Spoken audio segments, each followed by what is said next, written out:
sometimes technology just jumps out and feels like pure science fiction. Yeah, absolutely. Well, the U.S. Army just did that. They've launched this new AI platform, and get this, it actually generated the article announcing itself. That's quite the entrance. Right. Okay, let's dive in. We're looking at the Army Enterprise LLM Workspace today. And it isn't just, a small update. It feels like a really fundamental shift. It's a generative AI platform. Generative AI. Yeah, designed to basically change how the Army communicates, how it operates, and, how it innovates, bringing that AI capability into their daily work. And the scale seems huge. I mean, it's not just drafting press releases, which is, like you said, pretty wild on its own. But it's also doing these really complex things like redoing personnel descriptions. Sounds like a seriously versatile tool. Exactly. And the fact that the AI itself wrote the launch article, that really says something about its capabilities. So our goal today is to unpack what makes this platform tick, right? And what its potential impact could really be for the Army. Precisely. What's under the hood and what does it mean? Okay, so let's start there. What are the key ingredients, the main features of this Army Enterprise LLM workspace? Well, at the core, there's something called Ask Sage. It's described as a multi-model generative AI technology. Multimodal. Yeah, specifically tailored for what the Army needs. And that multi-model part is important.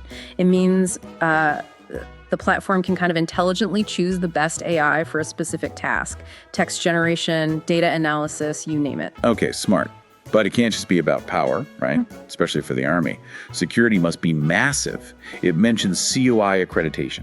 Ah, yes. Good point. For those of us not fluent in military acronyms, what does CUI accredited actually tell us? Right, CUI. Controlled Unclassified Information. It's basically a really strict security seal of approval. Okay. It means the platform meets these tough government standards for handling sensitive stuff.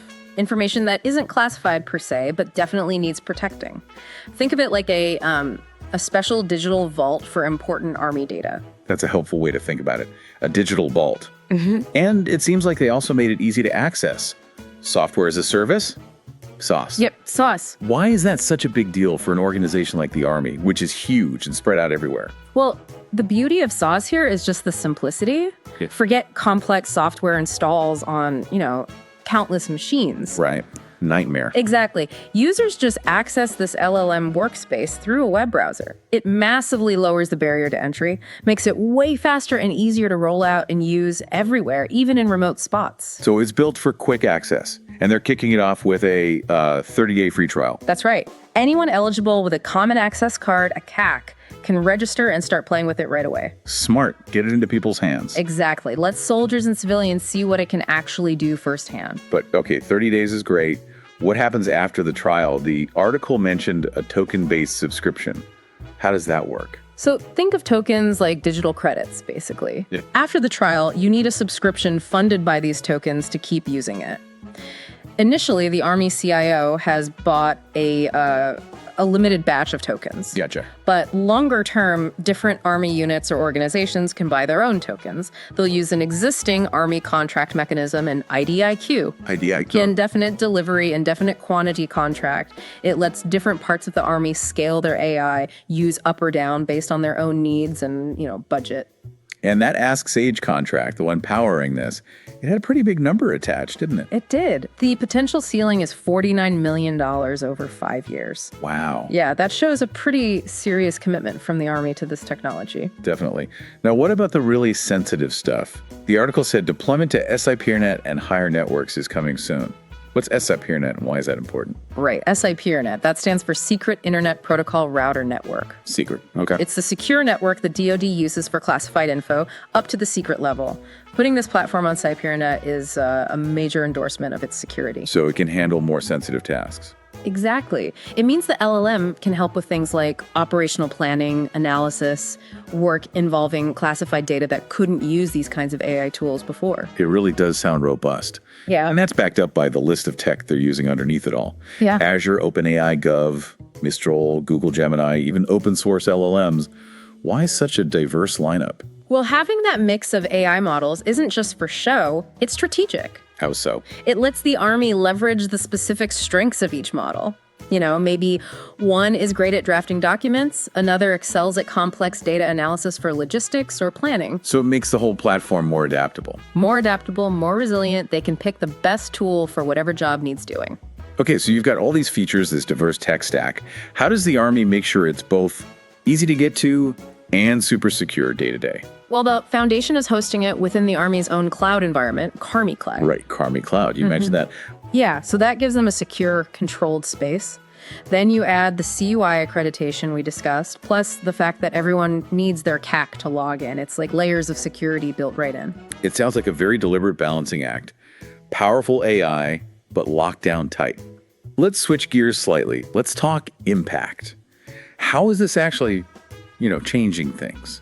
Boosting efficiency or innovation? The article gives a really powerful example, reclassifying personnel descriptions. Ah, yes, the numbers on that were kind of mind-blowing. They really were. Normally, that's a massive job, just tons of hours carefully reviewing roles, aligning everything. It can take years. And what did the AI do? So according to Gabriel Cioli, he's the CTO at the Army's Enterprise Cloud Management Agency, they updated 300,000 personnel descriptions. 300,000. In 1 week, using the platform. 1 week. Compared to what? The estimate for doing it manually was about 50,000 human hours. 50,000 hours. That's 5.7 years of work. Wow. Okay, that's not just saving time. That's a transformation. Exactly. It's a radical efficiency jump. It lets the Army be way more agile in adapting its workforce, to new needs, new threats. It fundamentally changes how they handle personnel management. 5.7 years to it. You can instantly see how that echoes out, right? Yeah. Cross operations, administration, Yeah. everything. Precisely. Speeding up bureaucracy, generating reports faster for planning. It frees up people, lets them focus on the harder, more strategic, uniquely human stuff. But it sounds like the Army sees this as more than just an efficiency engine. They're talking about empowerment, too. Yeah, that's a really key point. It's not just about automating boring tasks. It's positioned as a tool for creativity, for problem solving. How so? They're actively asking soldiers and civilians to try new things with it, to share their ideas. They see it as a catalyst, potentially sparking new solutions, new approaches. Like what, for example? Well, imagine a soldier, maybe at a forward base, quickly generating different logistics plans based on real-time intel. Or an analyst using it to spot unintended consequences in policy proposals. The idea is to empower everyone to use AI for better decisions. And they actually set up a channel for that feedback, didn't they? An email address. They did. Innovation@army.mil. It's specifically for users to submit their innovative uses, their suggestions. That really shows they want user input to steer this thing, doesn't it? Absolutely. That kind of iterative, user-driven approach. It's smart. It likely means the AI applications will get more effective, more tailored to actual Army needs over time. This whole launch really speaks to the Army's wider push to stay ahead technologically. It's not just buying shiny new toys. No, it feels more fundamental. It's about rethinking how they operate, how they maintain an edge in a very complex world. So it's about equipping people for the future. Exactly. By grabbing onto technologies like generative AI now, the Army's signaling it wants its people to have the best tools possible, to be ready, to be effective. Okay, so for anyone listening who wants to learn more, or maybe they're eligible and want to try it out, where should they go? The article points to a specific website, https://chat.geni.army.mil. chat.geni.army.mil. Okay. Yeah, that should be the main spot for info. Registration details for those eligible, how to submit those use cases we mentioned, it should all be there. Got it. The article also mentioned a few other sort of unrelated Army initiatives.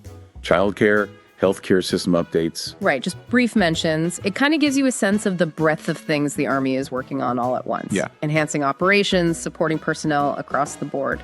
So let's wrap this up, this deep dive into the Army Enterprise LLM workspace.